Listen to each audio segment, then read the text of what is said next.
It is Wednesday, August 26th. Welcome back into another episode of Daily Dingers brought to you by Better and Green. Another winning day on Tuesday as we went 2-1. Hit with the White Sox money line, hit with the Mariners on the money line, lost with the first five on Arizona. Should have gone full game because they come back, walked that one off. We're down 4-0 going into the eighth. I believe they got 3 runs in the eighth, 2-run home run to walk it off there in the ninth. So yeah, not the day that I thought we'd get from Brandon Pfaadt there on the mound. Really good day from Clay Holmes there for Chicago. But that being said, plus 0.85 units of profit on the show. As for myself, another 1-0 day, cashed with the Mariners on back-to-back days. So the Mariners have been a thorn in my side for really the last couple of years. Last year, early in the season, I was betting a lot of Nerfies, a lot of Seattle Nerfies, and I can't tell you how many times, probably 4 or 5, that mostly Julio Rodriguez blew that up with a solo shot in the first. But some other guys as well that, just blew a lot of Nerfies for me. And then, of course, last year the Tigers and the Mariners go deep in that in the playoff series, get beat by the Mariners there. And then this year, leading up to this week, I was 0-5 when playing on the Mariners this year. So, very happy to go against them on Sunday with the Cubs, get a no-sweat winner, play on them yesterday, and the day before that as well, win both of those. So, maybe, righting the ship here with the Mariners. But 3 more plays today, guys. Got to get right into it because we are talking the early game, the 1:10 Eastern, between the Rays and Tigers. So let's not waste any time.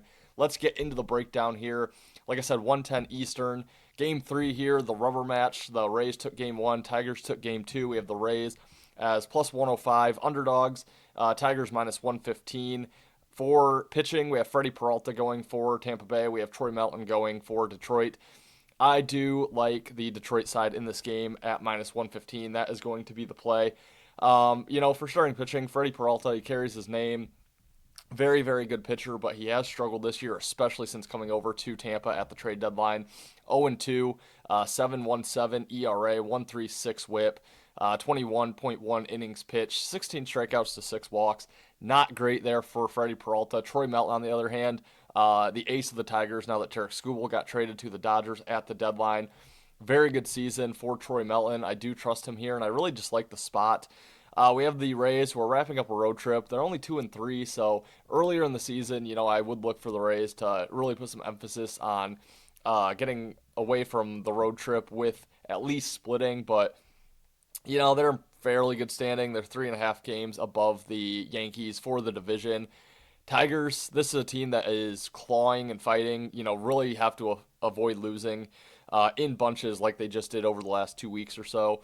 If they want any shot of crawling back into a wild card spot or potentially the division, which I think is fairly shot at this point. But they just ended a 6-game losing streak with their win yesterday. I think that breeds some momentum, carries over here today. And they have the day off tomorrow before hosting the LA Dodgers. Massive series over the weekend. They're going to have school back in Comerica Park. So, it's going to be a crazy weekend. Games that they can't expect to win necessarily. Tampa's a really good team as well. But I think they just need to put emphasis on every single game moving forward. I think that win yesterday will carry over to today. Ended a long losing streak. I like the Tigers with the better pitcher on the mound. Minus 115 for play number 1.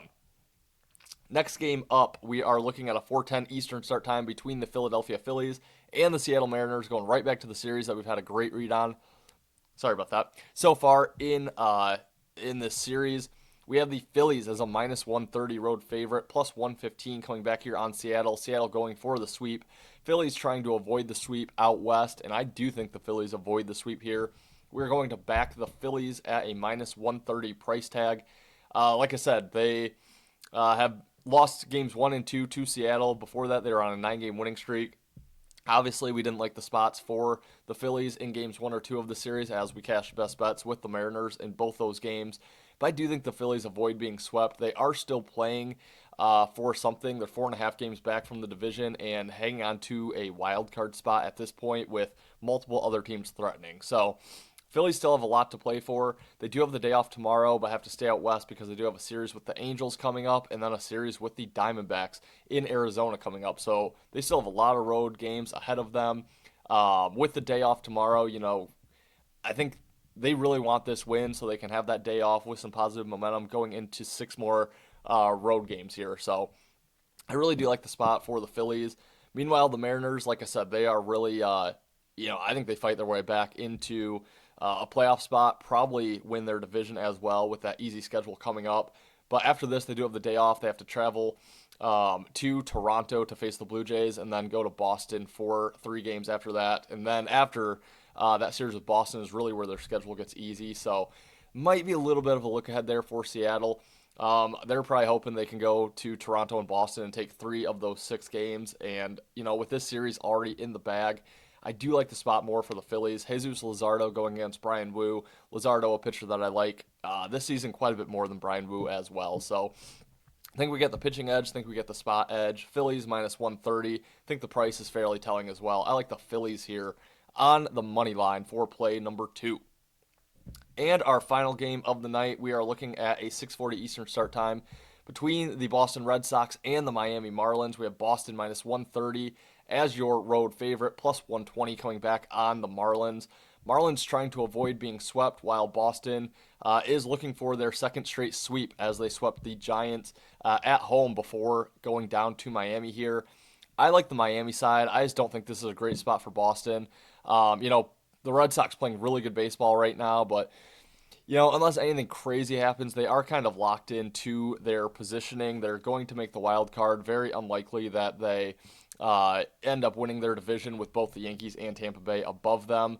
And I don't think they fall to the second wild card spot as they have a pretty big, I think, 6.5 game edge over the second wild card team. So they're pretty well locked in. I mean, there still is a month of baseball left. Anything could happen, but very likely that we see Boston as your first wild card team here. Already have the series win, and they have the Yankees on deck. Now, yes, they do have tomorrow off to travel up to the Bronx to face the Yankees in a 4-game set, doubleheader on Saturday. I just think Boston, that series is going to mean a lot more because of the rivalry, but also because of their positioning right now in the division. So I don't know if we get Boston's best. When it comes to the bullpen, I think they might want to try to save some arms, especially with that doubleheader looming on Saturday. I just think the spot here for Miami, trying to avoid being swept at home. They take off, head to Washington to face the Nationals. They also have tomorrow off. And the Nationals are a team that they just swept before this series here with Boston. So no look ahead for Miami. They are still fighting for a playoff spot. Urgency here on the Marlins side. I think the spot favors Miami. As for pitching, we do have Sonny Gray on the mound for Boston going against Ryan Gusto for Miami. I mean, no way around it. Sonny Gray is the preferred pitcher here. 16-3 win-loss on the season. So when he's on the mound, they are winning games. But that being said, I like this price too much here with the Marlins and the spot. Regardless of the pitching edge for Boston, I think the spot favors Miami enough that plus 120, they are worth a look. So guys, that will wrap it for today's episode of Daily Dingers. Quick recap. Tigers money line minus 115 as play number 1. That one goes at 110 Eastern, so be sure to get that in if you are looking to play that game. Phillies money line minus 130, and then Miami money line plus 120. Really quickly, guys, if you are into college football, we have just dropped our first college football video of the season. It is a solo game breakdown in Ireland. Saturday at noon between TCU and North Carolina. So that is on our page right now. Go check that out if you're interested in betting that game. Consider subscribing to our channel, guys. Hit that like button if you enjoyed this one. Leave me a comment down below if you have some time as well. We really appreciate it. Thanks for watching. Good luck today. We'll see you tomorrow for another episode of Daily Dingers, brought to you by Better and Green.